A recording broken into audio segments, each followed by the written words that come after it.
Good morning, everyone, and welcome to the Bowermaster and ESM monthly webinar series.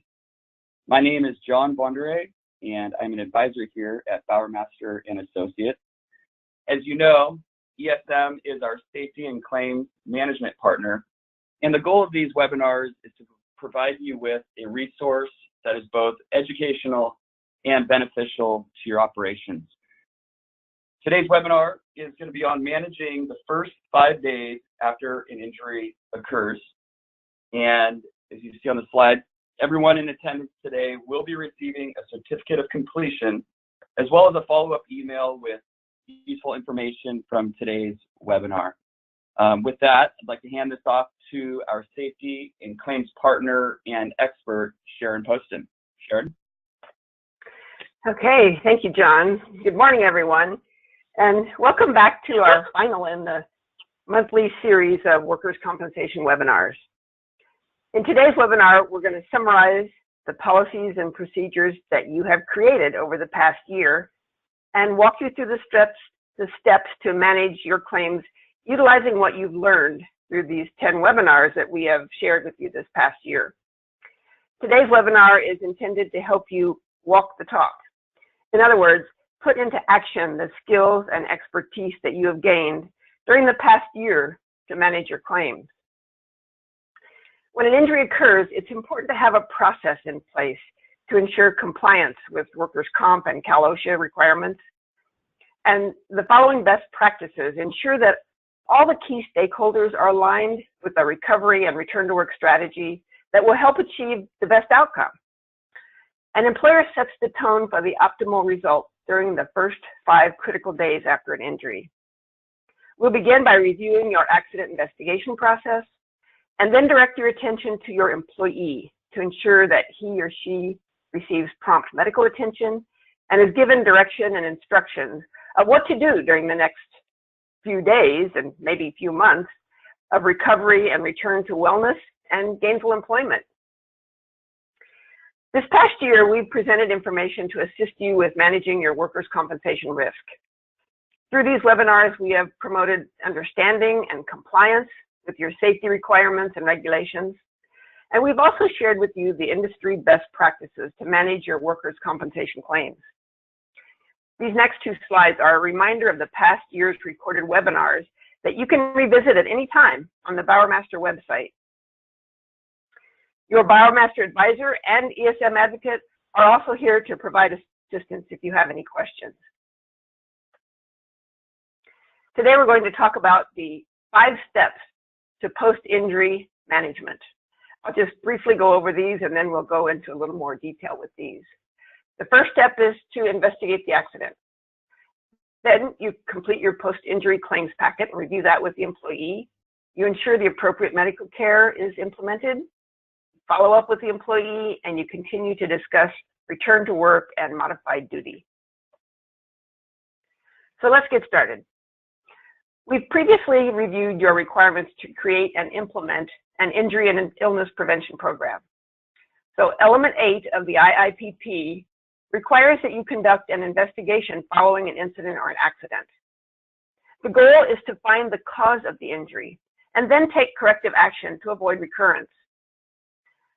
So let's take a brief quiz and ask yourself questions about your own internal investigation process.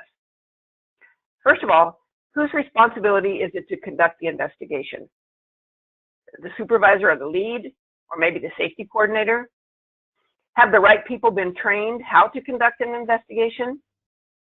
And do you have a standard form that will help you to get to the root cause of the incident or the accident? Then who has the authority to implement corrective action that's identified? And do you have a process to bring forward the injury and resulting investigation at the safety committee meeting or discussion and consensus of how to prevent reoccurrence?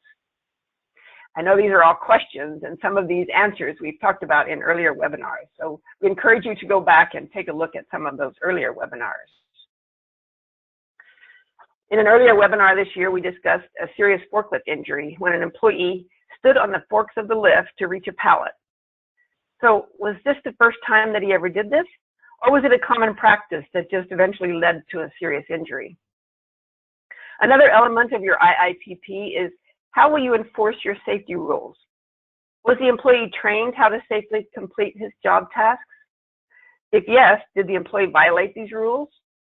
And how will the employee be disciplined and retrained to prevent recurrence? Or was the supervisor or manager lax in enforcing safe practices to begin with? These are probing questions that can be addressed and discussed at your safety committee meetings. Preventing injuries is the most cost-effective way to manage claims costs. As your goal for 2019, review your accident investigation process. I think spending time and effort in this area is a critical piece of controlling your risk and costs. Step 2. Being prepared in the event of injury is an important step. Who in your organization is the employee's first contact to discuss their injury and the medical treatment process? Does the manager review the injury packet with the employee, or is it someone from HR or maybe a workers' comp coordinator? This is the person who sets the tone and expectations and can often influence the final outcome of a claim.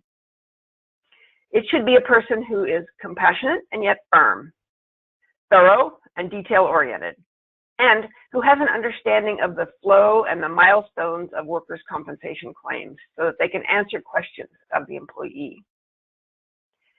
Having pre-assembled packets and pre-filled documents with addresses, policy number, carrier name, and so on will really save you time later on. So have you completed and assembled your post-injury packets? Have you trained the designated person with an understanding of workers' compensation benefits?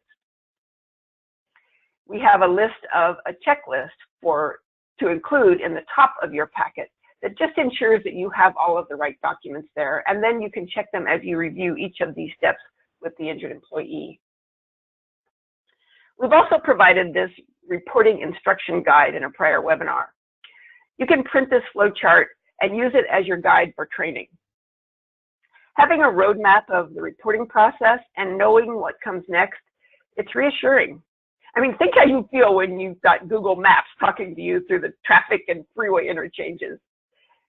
You have confidence that you're heading in the right direction. Step 3, directing initial medical care.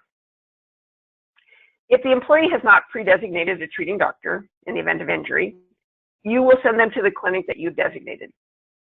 If it's a traumatic or urgent injury, of course, you'll call 911 or drive them to the emergency room. If not, then call the clinic and let them know your employee is on her way. If this is a strain or sprain that maybe has been ongoing for a few days or even a few weeks, and now the employee is coming to you, then call and schedule an appointment to avoid delays for your employee when they actually get to the clinic. Oh, and remember to contact Cal-OSHA if the injury is serious. You can look back to the February webinar if you need a refresher on Cal-OSHA's definition of serious. Even though you've created your written return to work program and you rolled it out to all employees, when an injury actually happens to someone, they need to be reminded of what to do. I suppose it's human nature that we only partially listen until the instructions apply directly to us. So reviewing your return to work process now will be important with your employee. Assuming this is not a traumatic injury, discuss job accommodation with the employee before he meets with the doctor. Let him know that he's responsible for this discussion about what his job is and what tasks he should avoid to promote rapid recovery. The goal is to empower your employee to be an active participant in his own welfare. If language is a possible barrier to understanding his responsibilities, arrange for the clinic or the adjuster to have a telephonic interpreter available for the appointment. In the March 14th webinar, we provided a medical clinic checklist that established these basic requirements for your clinic that you selected. While we certainly want to respect the medical privacy of your employee, with workers' compensation claims, you are entitled to ask and know the information that will allow you to plan for your business needs and also provide job accommodation.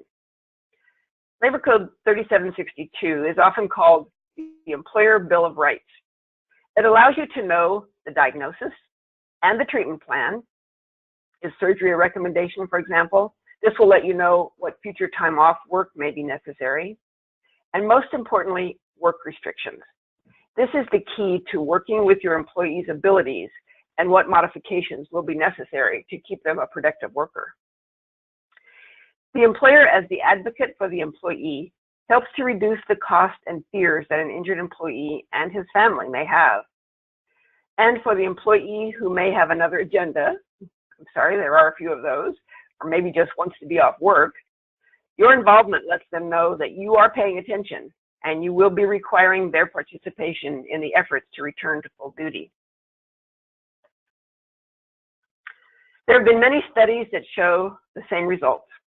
It is the employer's involvement that reduces the length and cost of claims.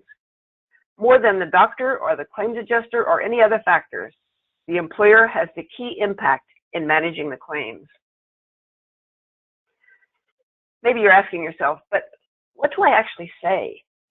You may feel that you're prying or that you can't ask detailed medical questions. Remember that as the employer, you are permitted to ask questions that allow you to plan for and run your business. This means scheduling employees to work, planning production and budgets, so you can ask these questions in a non-threatening and a non-confrontational manner. A question like, how is your knee feeling? Reminding them of the importance of having patience with their healing process and not forcing too much too soon.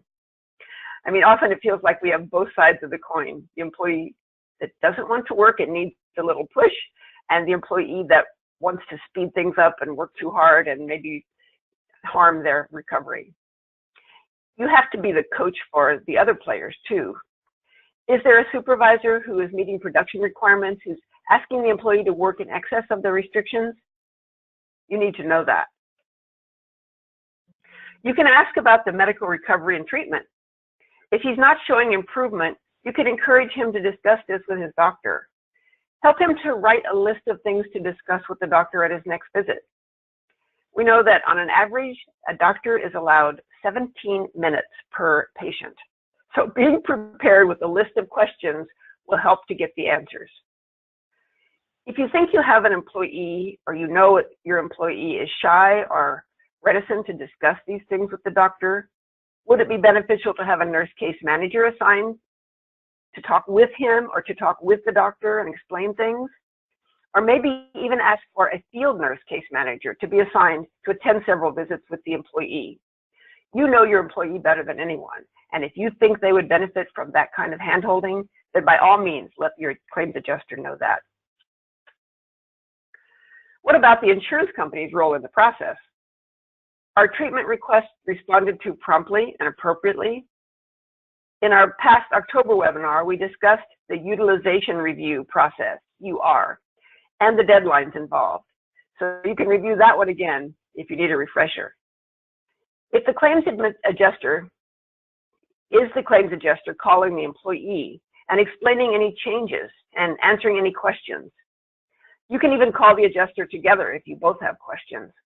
Schedule a time via email for a call with the adjuster to avoid that frustration of not being able to get in touch or not getting a call back. And then finally, just ask your employee, what else can I do to help you? Have you heard the term, the interactive process? Our April webinar addresses this requirement of the Fair Employment and Housing Act and American with Disabilities Act. It simply means to just keep meeting with the employee to discuss job accommodation, just as you have been doing in these first 5 days after the injury. Maintaining eye contact is a human need and will encourage the response of the employee as a participant in the discussion. So just as you have been doing, you will discuss medical progress, physical recovery, and the claims adjuster's responsiveness. These early conversations immediately following an injury will help to overcome obstacles as they arise. We have a tendency to avoid this phase of claims management, but it is important early on to encourage and coach employees. Keep them planning for their eventual return to full duty and hopefulness of full recovery. These are important steps to healing. I know what you're thinking. Yeah, this takes a lot of time. Yes, it does. It takes time, effort, and patience. But time spent in this initial phase will steer the claim in the right direction. Engaging all the key stakeholders and facilitating the relationships is a key role for the employer in managing their claims. This early intervention will identify obstacles as they arise, and you can deal with them early on before they fester into major conflicts. As we bring this year's webinars to a close, we hope that you have found these webinars beneficial to managing your workers' compensation risk and costs. Through the partnership of Bowermaster and ESM, we support your efforts to learn and understand the Workers Comp and the Cal-OSHA rules and regulations, and encourage you to contact us if you have additional questions. We fully appreciate the importance of your involvement in this often confusing system. So thank you for your participation in this year's webinars. We're going to have a short one today. We know this is the beginning of a holiday, so we wish you and your families a wonderful Thanksgiving, and thank you for this year's participation. John, I'll turn it back to you. Thank you very much, Sharon. I just wanted to let everybody know, please make sure that you are talking with your Bowermaster advisor if you have any questions in regards to claims process and how to manage each and every claim that occurs. We are here to help you through this process. I also want to remind everyone that our next HR Employment Law Seminar is being held on December 5th in Cerritos. Please reach out to your advisor if you would like to attend that. And as Sharon said, this concludes our 2018 Work Comp webinar series.